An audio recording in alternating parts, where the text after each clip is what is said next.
like Madison, which will be your first one, I think. Yeah, well, I mean, first proper team of any description, really. I was raced for a sort of club team last year, which was a good step up and enabled me to go to the races, but then it was quite autonomous as well. So yeah, it was. Well, I didn't really expect to get the nod last year. I was kind of shopping around a little bit and chat to various people, but didn't really have a lot of encouraging signs. I wasn't sure, and then got a call from Northey last September, which was oh, go on then, Come out of the blue. Kind of. I hadn't really heard, and then so actually it was funny because then other people not really connected with Madison started saying well done on your ride, congratulations. I'm well, I don't, what, you must have heard something, and then that was sort of around the Tour of Britain time, so they were busy doing that, and I was trying to just get some word out of them, what's happening. But yeah, it's more than I could have hoped for. Really, it's really Just tell us exciting. about your beginnings.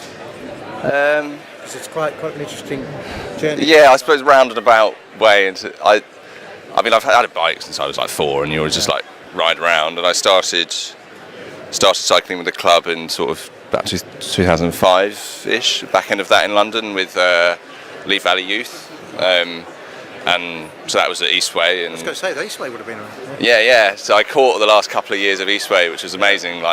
Wouldn't have been able to do it without that facility and the hire bikes and the go ride courses and Saturday morning and so also went to a couple of Palace crits as an under 12 and did the youth games and Eastern League Cross and Beastway and whatever else for about a year, I suppose, and then we did the final Beastway at Eastway, kind of October 2006, and then after that it was really just mountain biking. So you come from mountain biking. Was it downhill? We really did much downhill because of where I was in London. It's cross country. Yeah, well, cross country and four cross and whatever. I mean, back then it wasn't really split up into genre. You're just mountain biking, and then the racing was cross country. But when you're 11, you're just riding around. So I did quite a lot of cross country in 2007.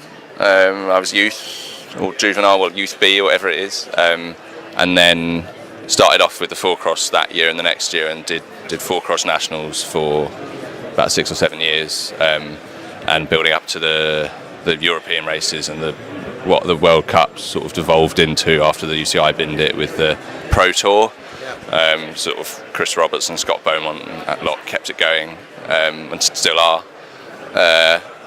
So did that, made the World's team 1 year, but didn't go because I didn't have any money. I was 17 and I'd kind of done a couple of European races before that, which I guess enabled me to get selection, but ran out of money and wasn't really. I thought, I'll go next year, but then didn't. So when did the road kick in? It's quite a sort of protracted. I kind of had a road bike that was a fixie kind of thing, and you're riding round, and you start doing that more, but almost because you're bored with everything else. It's just something new to do. And then I was in Oxford for university, so there's just nicer roads, and you're kind of going out and exploring a bit and riding with other people, and did a couple of 10s on my single speed, which was quite fun. And then just kind of natural. I then bought a road bike on eBay because I needed some gears, and actually rode that bike up until Rydell last year. So it did quite well. It was made of cheese, but Then so that would be in 2015, and I did a few hill climbs that year and a couple of chipper crits and club cycling, but it was all But last year was a good year, wasn't it? Yeah, definitely. Really good. So much better than I kind of really have specific goals, but there was various things you wanted to do, and then did all of that, and then you're just keep going. And at the beginning of the year, I was kind of maybe a bit apprehensive about entering the Prems and stuff, and didn't get into Chorley because I was a second cat and made it to Lincoln GP. And then by the end of the year, I was entering all of them, and I was top 20 and a few on the bounce, and definitely. So the level you know the level that you're coming into. Sort of, but at the same time, I was doing those races independently on my own. You don't have as much responsibility. You know, you can sit 15th wheel for 4 hours, not doing anything. The weather's so it's very different to actually. Yeah, well, they are, because they're so, you know, you don't have any. So in one way, because obviously, if you haven't got any teammates, you haven't got any wheels to follow around, there's that. But you haven't got a jersey that's known either. No, but on the flip side, you don't have anything to do apart from try and not miss the splits or make the break or whatever. Where there's now, you know, you see how us and JLT will ride and try and control the races a bit, and you know, I'd never had any. The onus was not on me to ride the brake back or do anything. So that will be a big change and a big step up, even though you're in the same race.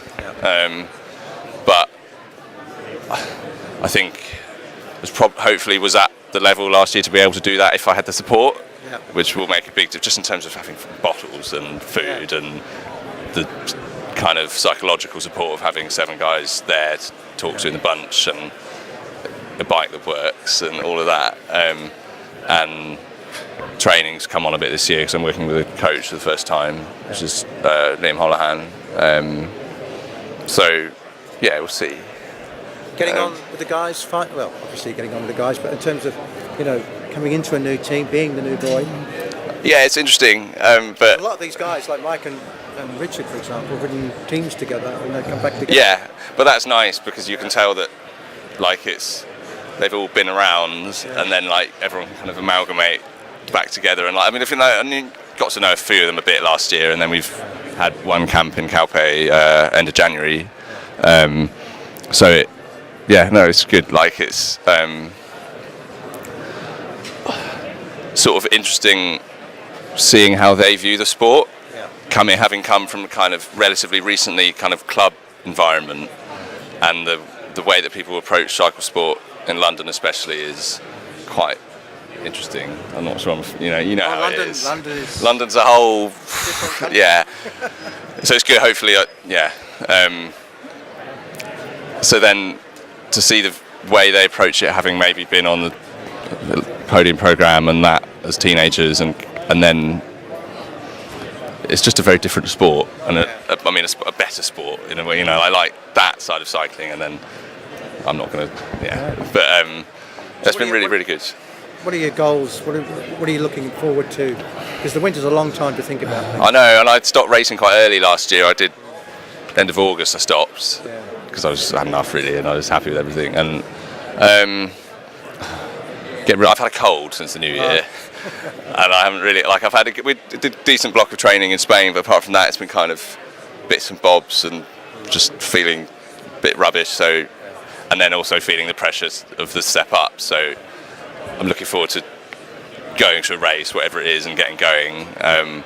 Entered the Gimba last night, so I was going to do Roy Tane, but I'm not now because I forgot. So in terms of I haven't done the Tour Series before. I think I went quite well in the crits last year, so looking forward to doing that, because it's obviously not an option if you're not invited. Like, you can't just go and enter. So hopefully do a few of those. I'd really like to do Rutland. Fingers crossed. And I haven't done any UCI races, so just try and get in the team for a few of those, make it over the channel. So many races that I'm not really aware of how they'd be, so I don't want to say, I want to do Perenchis or I want to do Crez Brez, or because I don't know. And it was the same last year, and then you discover them. So finally, it's a learning year for you. Very much a learning year. Yeah, I mean, definitely a learning year for me, but I don't want to just be within the team, be the bloke that's like learning. I want to do my job and pull my weight, but that it will be learning as I go. But as you say, there's people like Eric and Johnny who've been much, pro Conti level, and everyone else has been doing it for a long time. So there's a lot of experience to draw on there. I just need to learn how to benefit from that and ask a few more questions and be more open with what I don't know, and because I'm not